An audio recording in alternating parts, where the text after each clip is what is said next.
Hello friends, तो बात करते हैं हम जॉन मिल्टन के वर्क्स के बारे में। लास्ट मैंने आपको बता दिया था जॉन मिल्टन के बारे में जो भी चीज़ें इंपॉर्टेंट थी, एंड मैंने काफ़ी कुछ उसमें आपको बताया था।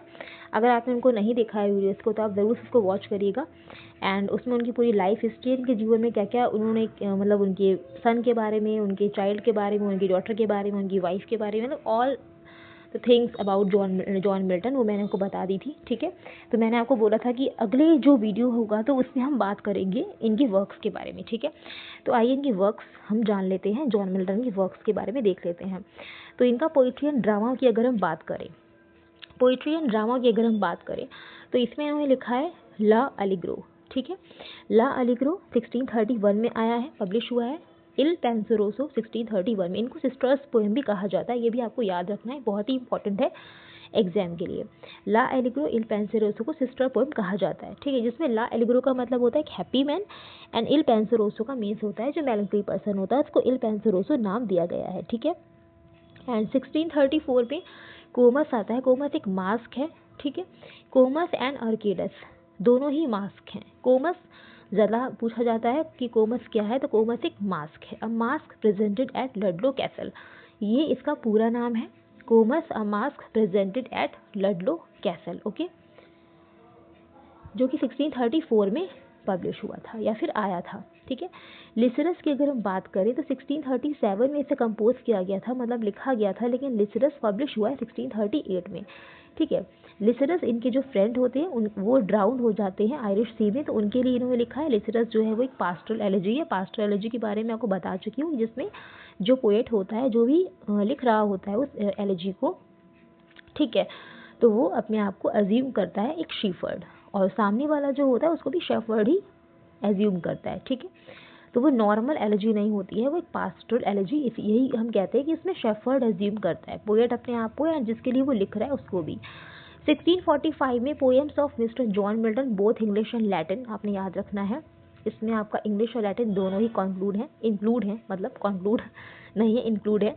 1655 में on the late massacre in Piedmont work आया है इनका। ठीक है, 1667 में पैराडाइज लॉस्ट, 1671 में पैराडाइज रीगेन। 1671 में ही मैंने आपको बताया था कि अलॉन्ग साइड दोनों साथ ही साथ में जो इनके वर्क हैं पब्लिश हुए थे। 1671 पैराडाइज रीगेन एंड 1671 में सैमसन एग्नास्टसी पब्लिश होता है। 1673 की बात करें, पोएम्स एंड अपॉन सेवरल अकेजन्स, ये आपने याद रखना है, अगर ऐसे ऑप्शन में आता तो 1673 आपको क्लिक कर देना है उस पर। ठीक है, बिना सोचे लर्न करिएगा, बहुत ही इंपॉर्टेंट है। आगे हम देख लेते हैं प्रोज के बारे में। प्रोज में इनके कौन कौन से वर्क है, बहुत ही इंपॉर्टेंट है प्रोज में। फर्स्ट इनका है ऑफ रिफॉर्मेशन। ठीक है, ऑफ रिफॉर्मेशन इनका फर्स्ट पैम्फलेट है। मैंने थोड़ा सा आपको गलत बता दिया था कि वो tenure of Kings and magistrate, वो फर्स्ट पैम्फलेट नहीं है। फर्स्ट पैम्फलेट आपका ऑफ रिफॉर्मेशन है, 1641 में पब्लिश हुआ था। ठीक है, मैं नहीं देख पाई थी उस टाइम पे, थोड़ा सा इतनी चीज़ें होती हैं तो थोड़ा बहुत दिमाग से निकल जाती हैं चीज़ें। तो ऑफ रिफॉर्मेशन 1641, ऑफ प्रीलैटिकल एपिस्कोपेसी, जिसे बिशप के बारे में बताया गया, लिखा भी है यहाँ पर बिशप का पद इसमें बताया गया है। ठीक है, मैं आपको इसके बारे में थोड़ी सी इन्फॉर्मेशन दे दूंगी, थोड़ा सा लेंथी वे, मतलब बहुत लेंथी वे में नहीं दूंगी, इतना दे दूंगी कि आपको समझ में आ जाएगा, क्योंकि इसके बारे में पता होना चाहिए, एग्जाम में पूछा जाता है। ठीक है, ऑफ प्रीलैटिकल एपिस्कोपेसी 1641 में ही आया है। एनी मैडवर्जन्स 1641 में आया है। आप चाहें तो इसको नोट कर सकते हैं, एंड आप स्क्रीनशॉट भी चाहें तो ले सकते हैं, वैसे नोट कर लीजिएगा, ज़्यादा अच्छा रहेगा। The reason of church government urge against prelacy 1642 में आया है। अपोलोजाई फॉर स्मिक्टिमनस, ठीक है, ये 1642 में आया है। Doctrine and discipline of divorce, ये ट्रैक्ट इन्होंने लिखे थे। ठीक है, मिल्टन को मिल्टन दी डिवोर्सर भी कहा जाता है, क्योंकि इन्होंने डिवोर्स पे ट्रैक्ट लिखे थे। ऑब्वियस सी बात है, पढ़ चुके हैं आप लोग, नहीं पढ़ा है तो वीडियोस को देख लीजिएगा, जितने भी जॉन मिल्टन की वीडियोस हैं उसमें आपको सारा कुछ मिल जाएगा। 1643 में आया है। Judgement of Martin Bucer concerning divorce, ठीक है, 1644 में आया है। Of education, of reformation, of education, ठीक है, ऑफ रिफॉर्मेशन, ऑफ एजुकेशन ऐसे याद करने में भी रहेगा, 1644 में आया है। एरियोपैजिटिका 1644 में आया है, ये भी एरियोपैजिटिका, जिसमें पीपल के मतलब फ्रीडम होनी चाहिए उनको, बोलने की जो फ्रीडम है, ठीक है ना, उसके बारे में से बात करी गई एरियोपैजिटिका में। टेट्राकॉर्डन 1645 में आया है। कोलास टेरे 1645 में आया है। The tenure of Kings and magistrate, वही जब 1640 में चार्ल्स फर्स्ट को बीहेड कर दिया गया था, तो उसी टाइम पर ये आया था। इकोनोक्लास्टस भी 1649 में आया है। इकोनोक्लास्टस किस पर बेस है? इकोन बैसिलाइक पर, मैंने बताया था आपको।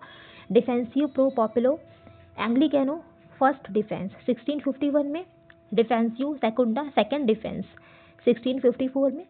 अटैटाइस of civil war, a treatise of civil power 1659 में। The likeliest means to remove hirelings from the church 1659 में ये इनका वर्क आया है। आगे कुछ और प्रोज के वर्क्स है वो हम नेक्स्ट बात करेंगे। आज के लिए इतना ही। वीडियो को लाइक करें, शेयर करें एंड चैनल को सब्सक्राइब करें, नहीं किया कमेंट्स करके बताइएगा, ठीक है। एंड पढ़ते रहिए। थैंक यू सो मच, मिलते हैं नेक्स्ट वीडियो में। Thank you so much.